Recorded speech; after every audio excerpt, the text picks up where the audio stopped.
2025 NEET entrance exam എഴുതാൻ പോകുന്ന വിദ്യാർത്ഥികൾ എല്ലാവരും ചെറിയൊരു കൺഫ്യൂഷനിലാണ്. നീറ്റ് 2025 നടത്തപ്പെടാൻ പോകുന്നത് ഓൺലൈനായിട്ടായിരിക്കുമോ ഓഫ്ലൈനായിട്ടായിരിക്കുമോ? ഓൺലൈൻ ആയാലും ഓഫ്ലൈൻ ആയാലും റിയൽ നീറ്റ് എക്സാം ഹാളിലേക്ക് പ്രവേശിക്കുന്ന ബ്രില്യന്റിലെ ഓരോ വിദ്യാർത്ഥിയും കോൺഫിഡന്റ് ആയിരിക്കും. അതിന്റെ ഏറ്റവും വലിയ തെളിവാണ് കഴിഞ്ഞ നിരവധി വർഷങ്ങളിലെ ബ്രില്യന്റിലെ റിസൾട്ടുകൾ എടുത്ത് നോക്കിയാൽ കേരളത്തിൽ നിന്നും ഏറ്റവും അധികം എൻട്രൻസ് രംഗത്ത് വിജയം സൃഷ്ടിച്ചുള്ള വിദ്യാർത്ഥികളെല്ലാം പഠിച്ചത് ബ്രില്യന്റ് സ്റ്റഡി സെന്ററിലാണ്. ബ്രില്യന്റ് എല്ലാ കാലവും ഒരു പടി മുന്നിലാണ്.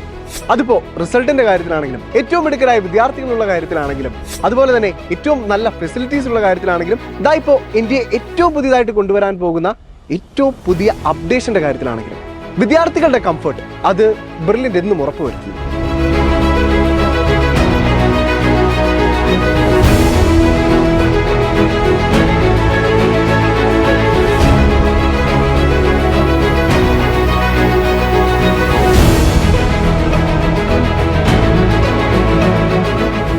അപ്പൊ ആദ്യമായിട്ട് നീറ്റ് ഓൺലൈൻ എക്സാം എഴുതാൻ വേണ്ടിയിട്ട് വിദ്യാർത്ഥികൾ നമ്മുടെ ഈ ഒരു ആയിരക്കണക്കിന് വിദ്യാർത്ഥികൾക്ക് ഒരുമിച്ചിരുന്ന് എക്സാം എഴുതാൻ സാധിക്കുന്ന ഈ ഒരു വലിയ എക്സാം സെന്ററിലേക്ക് കടന്നു വരികയാണ്. അപ്പൊ ഇത് അവരുടെ ഫസ്റ്റ് എക്സ്പീരിയൻസ് ആണ്. ഒരു പക്ഷേ ചരിത്രത്തിൽ ആദ്യമായിട്ടായിരിക്കും നീറ്റ് ഓൺലൈനായിട്ട് വിദ്യാർത്ഥികൾ എഴുതാൻ പോകുന്നത്. അപ്പൊ എക്സാമിന് മുൻപായി വിദ്യാർത്ഥികൾക്ക് എന്താണ് പറയാനുള്ളതെന്നും എക്സാമിന് ശേഷം വിദ്യാർത്ഥികൾ എത്രമാത്രം കോൺഫിഡന്റ് ആയി അല്ലെങ്കിൽ ഓൺലൈൻ എക്സാം അവരെ എത്രമാത്രം സ്വാധീനിച്ചു എന്നുള്ളതൊക്കെ നമുക്ക് നോക്കണ്ടേ. ഇപ്പൊ എക്സാമിന് മുൻപ് വിദ്യാർത്ഥികൾക്ക് എന്താണ് പറയാനുള്ളത് എന്ന് നമുക്കൊക്കെ ആദ്യം കേൾക്കാം.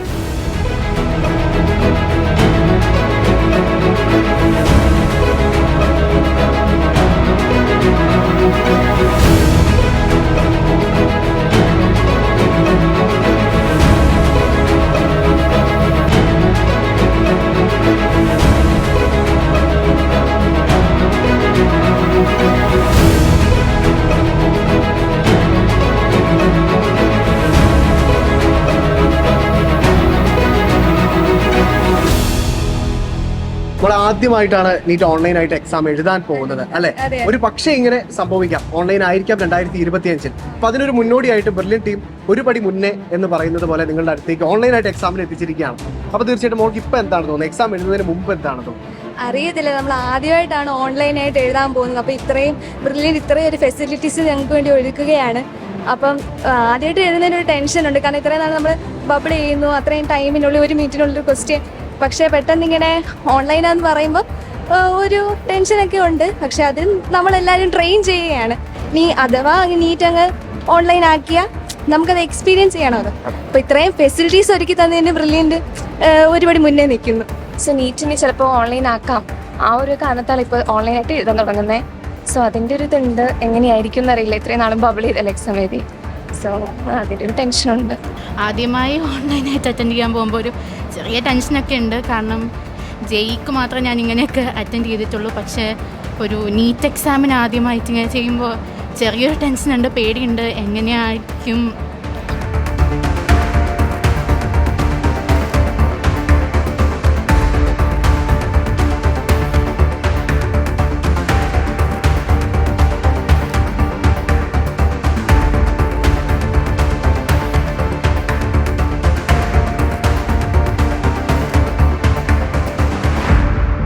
ബ്രില്യൻ്റ് എല്ലാ കാലവും ഒരു പടി മുന്നിലാണെന്ന് നമ്മൾ പറഞ്ഞില്ലേ. അതിൻ്റെ ഏറ്റവും വലിയ തെളിവാണ് ആയിരക്കണക്കിലധികം വിദ്യാർത്ഥികൾക്ക് എക്സാം എഴുതാൻ സാധിക്കുന്ന ഒരു real NEET online exam ambience create ചെയ്തുകൊണ്ടാണ് ബ്രില്യൻ്റ് ഇവിടെ ഈ ഒരു മാറ്റത്തെ സ്വീകരിച്ചിരിക്കുന്നത്.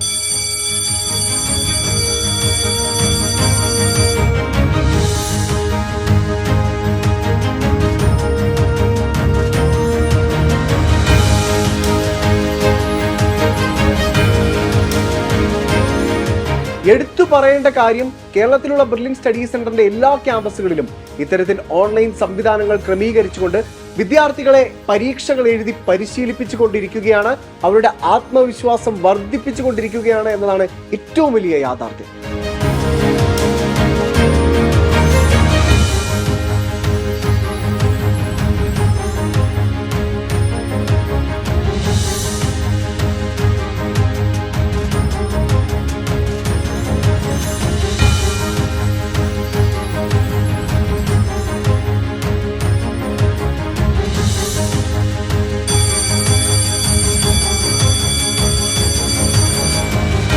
നീറ്റ് 2025 ഓൺലൈനായിട്ട് ആദ്യമായിട്ട് എഴുതുന്ന വിദ്യാർത്ഥികൾ എക്സാം ഹാളിലേക്ക് കയറുന്നതിന് മുൻപ് നമ്മളോട് പറഞ്ഞത് അവർക്ക് ചെറിയൊരു ടെൻഷനൊക്കെ ഉണ്ട്. ഫസ്റ്റ് ടൈമാണ് ഇത് എക്സ്പീരിയൻസ് ചെയ്യുന്നത്. ഇതായിപ്പോൾ എക്സാം കഴിഞ്ഞിരിക്കുന്നു. അപ്പോൾ റിയൽ നീറ്റ് എക്സാമിന് അനുവദിച്ചിരിക്കുന്ന 3 hours 20 minutes ടൈം തന്നെയാണ് അവർക്ക് ഇവിടെയും അലോട്ട് ചെയ്തിരുന്നത്. അത് കഴിഞ്ഞിരിക്കുകയാണ്. അപ്പോൾ തീർച്ചയായിട്ടും നമുക്ക് ആദ്യം എക്സാം ഹാളിലേക്ക് കയറുന്നതിന് മുൻപ് കുറച്ച് ടെൻഷൻ ഉണ്ട് എന്ന് പറഞ്ഞ വിദ്യാർത്ഥികളോട് തന്നെ നമുക്ക് ചോദിക്കാം. ഇന്നത്തെ എക്സാം ഇപ്പൊ കഴിഞ്ഞ് നിൽക്കുമ്പോൾ ഓൺലൈനായിട്ട് എഴുതിയ അവരുടെ എക്സ്പീരിയൻസിനെ കുറിച്ച്. ആദ്യമായിട്ട് നീറ്റ് ഓൺലൈനായിട്ട് അറ്റൻഡ് ചെയ്തിരിക്കുകയാണ്. എങ്ങനെയുണ്ടായിരുന്നു എക്സ്പീരിയൻസ്? എന്ത് തോന്നി? ആക്ച്വലി കറുപ്പിക്കുന്ന സമയം നമ്മൾ ബബിൾ ചെയ്യുന്ന സമയം അത് നമുക്ക് സേവ് ചെയ്യാൻ പറ്റുന്ന അങ്ങനെ ഒരു മെറിറ്റ് ഉണ്ടായിരുന്നു ഓൺലൈനായിട്ട് എഴുതുമ്പോൾ. അതുപോലെ തന്നെ ബയോളജിക്ക് അത്രയും സമയം നമുക്ക് സേവ് ചെയ്യുമ്പോൾ ഫിസിക്സിനും കെമിസ്ട്രിക്കും നമുക്ക് അത്രയും സമയം നമുക്ക് ഇടാൻ പറ്റും. പക്ഷേ ഒരു സംഭവം എന്ന് പറഞ്ഞാൽ നമ്മൾ ഈ ബയോളജി ഇത്രയും നാൾ നമ്മൾ നമ്മുടെ ക്വസ്റ്റ്യൻ്റെ നമ്മൾ മാർക്ക് ചെയ്ത് അങ്ങനെയൊക്കെ നമ്മൾ ചെയ്തു വന്നപ്പം ഓൺലൈനായിട്ട് വരുമ്പോൾ നമുക്ക് ആ ഒരു എക്സ്പീരിയൻസ് നമുക്ക് ചെയ്യാൻ പറ്റുന്നില്ല.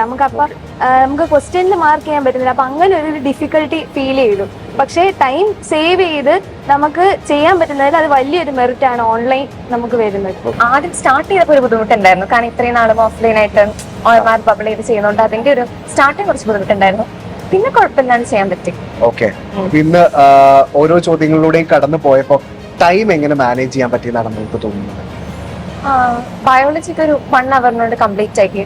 പിന്നെ കെമിസ്ട്രി ആയാലും അത്യാവശ്യം ഇന്നത്തെ എളുപ്പമായിരുന്നു. അതുകൊണ്ട് പെട്ടെന്ന് തന്നെ കെമിസ്ട്രി തീർന്നു. പിന്നെ അത്യാവശ്യം കൂടുതൽ ടൈം ഫിസിക്സിന് കൊടുക്കാൻ പറ്റി. അത്യാവശ്യം കുഴപ്പമില്ലായിരുന്നു. പേടിച്ച് എത്രമാത്രമൊന്നും ഇല്ലായിരുന്നു എക്സാം. കുറച്ചുകൂടെ എനിക്ക് കംഫർട്ടബിൾ ആയിട്ട് ഓൺലൈൻ മോഡിൽ തോന്നി. കാരണം നമുക്ക് ടൈം മാനേജ് ചെയ്യാനായിട്ടായാലും പിന്നെ ഇപ്പോൾ ഒരു ക്വസ്റ്റ്യൻ തെറ്റിപ്പോയെന്ന് തോന്നുവാണെങ്കിലും നമുക്കത് കറക്റ്റ് ചെയ്യാനായിട്ട് ഉള്ള അവസരം ഉണ്ടായിരുന്നു. OMRലാവുമ്പോഴേക്കും വേറൊരു ക്വസ്റ്റ്യൻ്റെ ആൻസറിലേക്ക് നമ്മുടെ ബബിൾ ചെയ്തത് കയറിപ്പോവോ എന്നുള്ളൊരു പേടി. പക്ഷേ ഈ ഓൺലൈൻ മോഡിൽ എനിക്ക് അതില്ലായിരുന്നു. കാരണം കറക്റ്റ് ക്വസ്റ്റ്യൻ്റെ അതേ ആൻസറിൽ തന്നെ നമുക്ക് ചെയ്യാൻ പറ്റുന്നുണ്ടായിരുന്നു. കുറച്ചുകൂടെ എനിക്ക് കംഫർട്ടബിൾ ആയിട്ട് തോന്നുന്നത് ഇപ്പോൾ ഓൺലൈൻ മോഡ് തന്നെയാണ്. ഓൺലൈനിലേക്ക് ഇനി പോകുന്നുണ്ടെങ്കിൽ ഒരു ടെൻഷൻ ഇല്ലാണ്ട് എങ്ങനെ ചെയ്യാൻ പറ്റുമെന്ന് പെട്ടെന്ന് ഇന്ന് എഴുതിയപ്പോൾ നല്ല കംഫർട്ടബിൾ ആയിട്ട് തന്നെ എഴുതാൻ പറ്റി. So it was good. ഒന്നുകൂടി എക്സാം ഒന്നുകൂടി കംഫർട്ടബിൾ ആയിട്ട് എഴുതാൻ പറ്റി. നമ്മൾ ചെയ്ത ക്വസ്റ്റ്യൻസ് തന്നെ നമുക്ക് അറിയാത്തത് മാർക്ക് ചെയ്ത് വെച്ച് പോയതുകൊണ്ട് ഒന്നും കൂടി മാർക്ക് ചെയ്തത് നമുക്ക് കാണാൻ പറ്റില്ല. അപ്പൊ ഒന്നും കൂടി റിവ്യൂ ചെയ്ത് എഴുതുമ്പോൾ ഒന്നും കൂടി എളുപ്പമായിട്ട് ചെയ്യാൻ പറ്റി. ഇത് ആക്ച്വലി നല്ലൊരു എക്സാം ആയിരുന്നു. നമുക്ക് എല്ലാവർക്കും ഭയങ്കര കംഫർട്ടബിൾ ആയിട്ടാണ് തോന്നിയത്. നീറ്റ് എക്സാം ഓൺലൈൻ ആക്കിയാലോ എന്ന വിവരം നമ്മളെല്ലാവരും അറിഞ്ഞു കഴിഞ്ഞു. ആ സമയത്ത് തന്നെ തൊട്ടടുത്ത ആഴ്ച തന്നെ ബ്രില്യൻ്റ് വീക്ക്ലി എക്സാം ഇപ്പോൾ ഓൺലൈൻ ആക്കി ഞങ്ങൾ നടത്തി. ഇപ്പോൾ ഇന്ന് നമ്മൾ വീക്ക്ലി എക്സാം ഓൺലൈൻ കഴിഞ്ഞ് ഞങ്ങൾ ഇവിടെ ഇരിക്കുകയാണ്. അപ്പോൾ ഇനിയും നീറ്റ് എക്സാമിലേക്ക് ഒരു 5-6 മാസം കിടക്കുന്നുണ്ട്. അപ്പോൾ ഇപ്പം തന്നെ ഓൺലൈൻ ആക്കാൻ ചാൻസ് ഉണ്ടെന്ന് അറിഞ്ഞപ്പോൾ തന്നെ നമ്മൾ ഇതിനുള്ള പ്രാക്ടീസ് തുടങ്ങി. പിന്നെ ഓൺലൈൻ ആക്കി നമുക്ക് ഒരു പ്രശ്നവും വരാനില്ല. ഇതുവരെയും പ്രാക്ടീസ് ചെയ്ത ഒരു മോഡിൽ നിന്ന് ഭയങ്കര ഡിഫറെൻ്റ് ആയിട്ടൊരു ഓൺലൈൻ മോഡിൽ ഒരു എക്സാം നടക്കാൻ പോകുമ്പം ഒരു ഭയങ്കര ഒരു ടെൻഷൻ ഉണ്ടായിരിക്കും. എങ്ങനെയാണ് ഇനി നടക്കാൻ പോകുന്നത്. പക്ഷേ നമ്മൾ വന്നപ്പോഴത്തേക്ക് നമുക്ക് സത്യം പറഞ്ഞാൽ ഒരു ബെനഫിഷ്യൽ ആയിട്ടുള്ള ഒരു രീതിയിലാണ് സംഭവം നടന്നത്. കാരണം നമുക്കിപ്പം OMRൽ മാർക്ക് ചെയ്യുന്ന ടൈം ആണെങ്കിലും എല്ലാം ടൈം നമുക്ക് ലാഭമായിരുന്നു. ഒരിക്കലും നമുക്കൊരു ടൈം ലോസ് ഉണ്ടായില്ല. പിന്നെ അതുപോലെ തന്നെ നമുക്ക് പിന്നെയും അതായത് നമുക്ക് അറിയാൻ പറ്റും ഏതൊക്കെ ക്വസ്റ്റനാണ് നമ്മൾ അറ്റൻഡ് ചെയ്യാത്തതെന്ന് കറക്റ്റായിട്ട് അവരതിനകത്ത് റെഡ് മാർക്ക് വെച്ചിട്ട് നമുക്ക് കാണിച്ചു തരുന്നുണ്ട്. അപ്പം നമുക്ക് കറക്റ്റ് ലാസ്റ്റ് ഇപ്പം ഒരു 15 minutes കിട്ടുവാണെങ്കിൽ നമ്മൾ സേവ് ചെയ്തെടുത്ത് ഒരു 15 minutes കിട്ടുവാണെങ്കിലും ആ മിനിറ്റ് കൊണ്ട് നമുക്ക് പോയി അത് അറ്റൻഡ് ചെയ്തിട്ട് വരാനുള്ള ഒരു ടൈം ഉണ്ടായിരുന്നു. ആ ഒരു ടെൻഷനൊക്കെ മാറി ഭയങ്കര ഒരു കൂളായി. ഇപ്പം ഇനിയിപ്പോൾ ഓൺലൈൻ മോഡിലോട്ട് മാറുവാണെങ്കിൽ പോലും എക്സാം നമുക്കത് അറ്റൻഡ് ചെയ്യാൻ പറ്റും.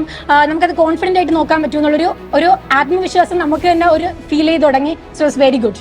നീറ്റ് 2025 ഓൺലൈൻ ആണോ ഓഫ്ലൈൻ ആണോ എന്ന് ഇതുവരെ അറിഞ്ഞിട്ടില്ല. പക്ഷെ ഞങ്ങൾക്ക് ഉടനെ തന്നെ അത് ഓൺലൈൻ ആക്കി തന്നു. അത് വലിയൊരു ഭാഗ്യമാണ് ഞങ്ങൾക്ക് തോന്നുന്നത്. എനിക്ക് പലപ്പോഴും തോന്നിയിട്ടുണ്ടായിരുന്നു ലൈക്ക് ഞാൻ എൻ്റെ ടെസ്റ്റ് ID മാർക്ക് ചെയ്യുമ്പം തെറ്റിപ്പോവോ. അപ്പം എക്സാം എഴുതുമ്പോൾ തന്നെ ഞാനൊരു ടെൻഷനോടെ ആയിരുന്നു തുടങ്ങാറുണ്ടായിരുന്നത്. ഇന്ന് അതില്ല. I was cool. അപ്പോൾ എനിക്ക് എൻ്റെ എക്സാം ഒരു ക്വസ്റ്റ്യൻ അറ്റ് എ ടൈം ആയിരുന്നു. അതുകൊണ്ട് മാക്സിമം എൻ്റെ കോൺസെൻട്രേഷൻ അതിലേക്ക് കൊടുത്തുകൊണ്ട് എനിക്ക് ആ ക്വസ്റ്റ്യൻ അറ്റൻഡ് ചെയ്യാൻ പറ്റി. നമ്മൾ ഓഫ്ലൈൻ മോഡിൽ ക്വസ്റ്റ്യൻ പേപ്പറിൽ ചെയ്യുമ്പം എനിക്ക് ഏറ്റവും കൂടുതലായിട്ട് തോന്നിയിരുന്ന ഒരു കാര്യമായിരുന്നു നമ്മൾ ക്വസ്റ്റ്യൻ നമ്പർ നോക്കി അതേ നമ്പർ തന്നെ OMRൽ നോക്കി ബബിൾ ചെയ്യുമ്പോൾ മാറിപ്പോവുക അങ്ങനെയൊക്കെ. ഇത് നമ്മൾ ഓൺലൈൻ മോഡിലേക്ക് വരുമ്പോൾ നമുക്ക് അങ്ങനെ ഒരു പ്രശ്നമേ ഇല്ല. നമ്മൾ കറക്റ്റ് ആയിട്ട് നമുക്ക് വേണ്ട ഉത്തരം മാർക്ക് ചെയ്യുന്നു. ഇനി ഇൻ കേസ് നമുക്കതല്ല എന്ന് തോന്നുകയാണെങ്കിൽ അപ്പൊ തന്നെ നമുക്ക് കറക്റ്റ് ആയിട്ടുള്ളത് മാർക്ക് ചെയ്യാം. അല്ലെങ്കിൽ ഇപ്പോൾ 2-3 ക്വസ്റ്റ്യൻ അറ്റൻഡ് ചെയ്ത് കഴിഞ്ഞാണ് അത് മനസ്സിലാവുന്നത് എങ്കിൽ പോലും നമുക്ക് തിരിച്ചു വന്ന് അത് ശരിയാക്കാനുള്ള ഒരു ഓപ്ഷൻ ഉണ്ട്. എക്സാം കഴിയുമ്പോൾ തന്നെ സ്കോറും അറിയാൻ പറ്റുന്നുണ്ട്. അതും നല്ലൊരു കാര്യമായിട്ടാണ് തോന്നിയത്. ഇപ്പോൾ പെട്ടെന്ന് ഒരു ദിവസം ഓൺലൈൻ ആകുമെന്ന് പറഞ്ഞപ്പം ഇവിടെ അവർക്ക് എന്ത് ചെയ്യണമെന്ന് കറക്റ്റായിട്ടൊരു പ്ലാൻ ഉണ്ടായിരുന്നു. കാരണം ഇവിടെ ഓൾറെഡി ലാബും എല്ലാം സെറ്റായിരുന്നു. നമുക്കൊരു ഓൺലൈൻ എക്സാം വരുമെന്നൊരു ചാൻസ് ഉള്ളപ്പോൾ തന്നെ നമ്മളൊരു ഓൺലൈൻ എക്സാം എഴുതാൻ തയ്യാറാക്കുകയാണ് ഇവർ ചെയ്യുന്നത്. സോ എനിക്ക് ഓഫ്ലൈനിനെക്കാളും ഓൺലൈനാണ് കുറച്ചുകൂടെ ഇഷ്ടമായത്. പിന്നെ ഇപ്പോൾ ഇങ്ങനെ ഒരു മാറ്റം വന്ന ഉടനെ തന്നെ ബ്രില്യൻ്റ് ഇതുപോലെ നടത്തിയപ്പോൾ നമുക്കും അത് കുറച്ചും കൂടെ കോൺഫിഡൻസ് ആയി. നമുക്ക് ആ പേടിയൊന്നും ഉണ്ടായിരുന്നില്ല, സുഖമായിട്ട് നമുക്ക് എക്സാം എഴുതാൻ കഴിഞ്ഞു. ഇപ്പോൾ കെയർലെസ് മിസ്റ്റേക്സ് ഒക്കെ നമുക്ക് പെട്ടെന്ന് വേഗം അവോയ്ഡ് ചെയ്യാൻ കഴിഞ്ഞു. ചിലപ്പോൾ ക്വസ്റ്റ്യൻ പേപ്പേഴ്സിൽ പ്രിന്റ് ചെയ്ത് വരുമ്പോൾ ഉണ്ടാവുന്ന ചില മിസ്റ്റേക്സും എല്ലാം അവോയ്ഡ് ചെയ്ത് ഞങ്ങൾക്ക് നന്നായിട്ട് വായിക്കാനും എഴുതാനും കോൺസെൻട്രേറ്റ് ചെയ്യാനും എല്ലാം സാധിച്ചു. ശരിക്കും പറഞ്ഞാൽ ഇപ്പോൾ ഇത്രയും പെട്ടെന്ന് ഓൺലൈനിൻ്റെ ഞങ്ങൾ ശരിക്കും ഹോസ്റ്റലിലൊക്കെ ആയതുകൊണ്ട് അറിയുന്നില്ല, പക്ഷെ ശിവൻ സാറിൻ്റെ വീഡിയോസ് ഞങ്ങൾ ഇ ലേണിംഗ് ആപ്പിലൂടെ കാണാറുണ്ട്. അപ്പോൾ പെട്ടെന്ന് ഓൺലൈനിലേക്കൊക്കെ മാറുന്നു എന്ന് പറഞ്ഞതും ബ്രില്യൻ്റ് പെട്ടെന്നാണ്, വളരെ പെട്ടെന്നാണ് ഈ അവരുടെ പ്രിക്കോഷൻസ് എന്നുള്ള രീതിയിൽ അവർ പെട്ടെന്ന് തന്നെ ഓൺലൈൻ എക്സാംസിലേക്ക് ഒരു മാറ്റം വരുത്തി. അത് ഞങ്ങൾക്ക് കുറച്ചുകൂടി ഹെൽപ്ഫുൾ ആയിരിക്കും, ബിക്കോസ് ഇപ്പോഴേ ഞങ്ങൾക്ക് പ്രാക്ടീസ് ചെയ്യാൻ പറ്റും. അല്ലാതെ പെട്ടെന്ന് ആ ഒരു നിമിഷം ഞങ്ങൾ വന്ന് ഓൺലൈൻ അറ്റൻഡ് ചെയ്യുവാണെങ്കിൽ ചിലപ്പോൾ ഞങ്ങൾക്ക് ബുദ്ധിമുട്ട് ഫേസ് ചെയ്തേക്കാം. അപ്പോൾ അതുകൊണ്ട് ബ്രില്യൻ്റ് ശരിക്കും പെട്ടെന്ന് തന്നെ കുട്ടികളുടെ മനസ്സറിഞ്ഞ് അവരെ സഹായിക്കുന്ന ഒരു രീതിയിൽ എല്ലാം നേരത്തെ തന്നെ ചെയ്യുന്നുണ്ട്. അതേപോലെ ഞങ്ങൾക്ക് ലാബുണ്ട്. പിന്നെ എക്സാം എല്ലാം ഇ ലേണിംഗ് ആപ്പിലാണ് നടത്തുന്നത്. ജെഇക്കാർക്കും അങ്ങനെയാണ്. പക്ഷെ ഞങ്ങൾക്ക് ആദ്യം നീറ്റിന് അങ്ങനെ അറ്റൻഡ് ചെയ്യാൻ പറ്റിയത് it's a very nice experience and I really appreciate Brilliant for giving such an opportunity. ആയിരക്കണക്കിലധികം വിദ്യാർത്ഥികൾക്ക് എക്സാം എഴുതാനുള്ള ഒരു വലിയ സംവിധാനം ഈ ഒരു ചുരുങ്ങിയ സമയം കൊണ്ട് തന്നെ ബ്രില്യൻ സ്റ്റഡി സെന്റർ ക്രമീകരിച്ചു കഴിഞ്ഞു. അതിന്റെ അർത്ഥം എന്ന് പറയുന്നത് വിദ്യാർത്ഥികളെ എല്ലാം ഏറ്റവും കോൺഫിഡൻസ് ആക്കി തന്നെ വേണം ഓരോ വിദ്യാർത്ഥിയും മെയ് 4-ാം തീയതി നീറ്റ് എക്സാം ഹാളിലേക്ക് പ്രവേശിക്കാൻ എന്നുള്ളത്. അപ്പോൾ ബ്രില്യൻ്റ് വലിയ വലിയ ക്രമീകരണങ്ങളാണ് അതിനായിട്ട് ഇവിടെ സജ്ജമാക്കിയിരിക്കുന്നത്. തീർച്ചയായിട്ടും ബ്രില്യൻ്റ് ഇത് ക്രമീകരിച്ചപ്പോൾ ഇതിന് നേതൃത്വം വഹിക്കാൻ വേണ്ടിയിട്ട് കൃത്യമായ നിർദ്ദേശങ്ങൾ നൽകാൻ വേണ്ടിയിട്ടൊക്കെ നമ്മുടെ കോർഡിനേറ്റേഴ്സും എൻറ്റയർ ബ്രില്യൻ്റ് ടീം തയ്യാറായിരിക്കുന്നത്. അപ്പോൾ നമ്മളോടൊപ്പം ജോസഫ് സാറുണ്ട്. തീർച്ചയായിട്ടും നമുക്ക് ജോസഫ് സാറിനോട് ചോദിക്കാം. ജോസഫ് സാർ, ആദ്യമായിട്ട് നമ്മുടെ ഒരു ഫസ്റ്റ് അറ്റംപ്റ്റ് തന്നെയാണ്, നീറ്റിന്റെ ചരിത്രത്തിൽ ആദ്യമായിട്ടാണ് ഓൺലൈനായിട്ട് നീറ്റ് മാറുക എന്ന് പറയുന്നത്. അതിനുവേണ്ട ഒരു വലിയ ക്രമീകരണം ഏറ്റവും ആദ്യം ഇന്ത്യയിൽ തന്നെ ക്രമീകരിച്ചത് ബ്രില്യൻ്റ് ആണ് എന്ന് തന്നെ നമുക്ക് പറയേണ്ടിയിരിക്കുന്നു. അപ്പോൾ ജോസഫ് സാറിന് എന്താണ് ഈ ഒരു തയ്യാറെടുപ്പുകളെ കുറിച്ച്, വിദ്യാർത്ഥികളുടെ ഒരു കോൺഫിഡൻസ് ബൂസ്റ്റ് ചെയ്യുന്ന ഇത്തരത്തിലുള്ള ഒരു തീരുമാനത്തെക്കുറിച്ച്, ഇത്തരത്തിലുള്ള ബ്രില്യൻ്റിന്റെ ഇടപെടലിനെ കുറിച്ച് പറയാനുള്ളത്? തീർച്ചയായിട്ടും ഇന്ത്യയിൽ ആദ്യമായിട്ട് നീറ്റ് ഓൺലൈൻ എഴുതുന്ന ഒരു പക്ഷേ ബ്രില്യൻ്റ് തന്നെയാണ്. വേറെ ആരും ഇങ്ങനെ ഒരു കാര്യത്തെക്കുറിച്ച് ഒരു പക്ഷേ ചിന്തിച്ചിട്ട് പോലും ഉണ്ടാവില്ല. അപ്പോൾ നമുക്ക് 2025 നീറ്റ് എക്സാം ഓൺലൈൻ ആകും എന്ന് നമുക്ക് തീവ്രമായ പ്രതീക്ഷകളൊന്നുമില്ല. എങ്കിലും ബഹുമാനപ്പെട്ട രാധാകൃഷ്ണൻ കമ്മിറ്റിയുടെ ശുപാർശ അനുസരിച്ച് നീറ്റ് ഓൺലൈൻ ആകാൻ 2020 സാധ്യതകളുണ്ട്. അതിൻ്റെ അനൗൺസ്മെൻറ്റ് വരുന്നതിന് മുമ്പ് തന്നെ നമ്മുടെ കുട്ടികൾക്ക് ആ ഒരു പ്രാക്ടീസ് നമ്മൾ നൽകുകയാണ്. അപ്പോൾ കുട്ടികൾക്ക് തീർച്ചയായിട്ടും, കുട്ടികൾക്ക് മാത്രമല്ല രക്ഷിതാക്കൾക്കും തീർച്ചയായിട്ടും ഇത് വലിയൊരു എക്സ്പീരിയൻസ് ആയിരിക്കും. കാരണം അവർക്ക് യാതൊരു ആശങ്കകളും ഇല്ലാതെ നീറ്റ് 2020 എങ്ങനെ സമീപിക്കണം, അത് ഓൺലൈൻ ആയാലും ഓഫ്ലൈൻ ആയാലും ഞങ്ങളുടെ കുട്ടികൾക്ക്, ബ്രില്യൻ്റിലെ കുട്ടികൾക്ക് അത് വിഷയമുള്ള കാര്യമല്ല എന്നൊരു മെസ്സേജ് അവർക്ക് തീർച്ചയായിട്ടും കിട്ടേണ്ടതുണ്ട്. അതുകൊണ്ട് നമ്മൾ ആദ്യം തന്നെ ഓൺലൈനിൽ നീറ്റ് എക്സാം നടത്തുകയാണ്. ഇത്ര നാൾ അവർ പരിചയപ്പെട്ടത് ഒരു പക്ഷേ OMR മാർക്ക് ചെയ്തുകൊണ്ട് തന്നെയാണ്. അപ്പോൾ ഇത്തരത്തിലൊരു ഡിജിറ്റൽ ഡിവൈസിന്റെ മുന്നിലേക്ക് വരുമ്പോൾ സാറിന് എന്താണ് അതിനെക്കുറിച്ച് പറയാനുള്ളത്? തീർച്ചയായിട്ടും നീറ്റ് ഓൺലൈൻ ആകുന്നത് നല്ലത് തന്നെയാണ്. കാരണം കഴിഞ്ഞ വർഷത്തെ വിവാദങ്ങൾ, പ്രശ്നങ്ങളെല്ലാം നമുക്കറിയാം. അപ്പോൾ അതിനൊക്കെ ഒരു പരിഹാരം കിട്ടി കുട്ടികൾക്ക് ഏറ്റവും സന്തോഷമായിട്ട് എക്സാം എഴുതാനും എക്സാമിന് ശേഷം ഏറ്റവും ഹാപ്പി ആയിട്ട് റിസൾട്ട് പ്രതീക്ഷിച്ചിരിക്കാനും പറ്റുന്നൊരു സാഹചര്യം ഇന്ത്യയിൽ ഉണ്ടാവുകയാണെങ്കിൽ ഇത് ഏറ്റവും നല്ലത് തന്നെയാണ്. അതുകൊണ്ട് തീർച്ചയായിട്ടും നമ്മൾ അതിനെ ഏറ്റവും ആത്മാർത്ഥമായിട്ട് തന്നെ സ്വാഗതം ചെയ്യുകയാണ്. കേട്ടില്ലേ, ബ്രില്യൻ്റിലെ വിദ്യാർത്ഥികൾക്ക് ഇതൊരു പുതിയ അനുഭവമാണ്. നീറ്റ് 2025 നേരിടാൻ എല്ലാ അർത്ഥത്തിലും ബ്രില്യൻ്റ് വിദ്യാർത്ഥികളെ കോൺഫിഡൻ്റ് ആക്കിക്കൊണ്ടിരിക്കുകയാണ്. ഒരുപക്ഷെ NDAയുടെ ഭാഗത്തു നിന്ന് ഇതുവരെ ഒഫീഷ്യലായിട്ടൊരു റിപ്പോർട്ട് വരാത്തതിന്റെ അടിസ്ഥാനത്തിൽ ചിലപ്പോൾ ഓഫ്ലൈൻ ആയിട്ട് തന്നെ ആയിരിക്കും നീറ്റ് എൻട്രൻസ് എക്സാം നടക്കുക.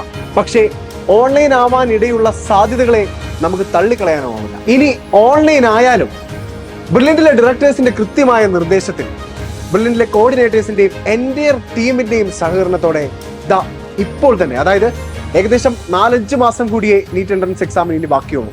ആ ഒരു സമയത്തിനുള്ളിൽ തന്നെ എല്ലാവിധ ക്രമീകരണങ്ങളാലും വിദ്യാർത്ഥികളെ കോൺഫിഡൻസോടെ മെയ് 4-ാം തീയതി എക്സാം ഹാളിലേക്ക് നയിക്കാൻ മാത്രം ബ്രില്യൻ്റ് ടീം തയ്യാറായി കഴിഞ്ഞു. NDAയുടെ റിപ്പോർട്ട് വരുമ്പോൾ എന്തെല്ലാം മാറ്റങ്ങൾ വരുന്നുവോ അതിനെയെല്ലാം ഏറ്റവും സന്തോഷപൂർവ്വം സ്വീകരിച്ചുകൊണ്ട് വിദ്യാർത്ഥികൾക്ക് വേണ്ട ആത്മവിശ്വാസം നൽകുമെന്നത് ബ്രില്യൻ്റ് നൽകുന്ന ഉറപ്പാണ്. എൻട്രൻസ് സംബന്ധമായ വാർത്തകളും അപ്ഡേഷനുകളും ഏറ്റവും വേഗം ആധികാരികമായി അറിയാൻ ബ്രില്യൻ്റ് സ്റ്റഡി സെന്റർ പാല യൂട്യൂബ് ചാനൽ സബ്സ്ക്രൈബ് ചെയ്യുക, ബെൽ ഐക്കൺ അമർത്തുക. ഈ വീഡിയോ മറ്റ് സുഹൃത്തുക്കളിലേക്കും ഷെയർ ചെയ്ത് നൽകുക.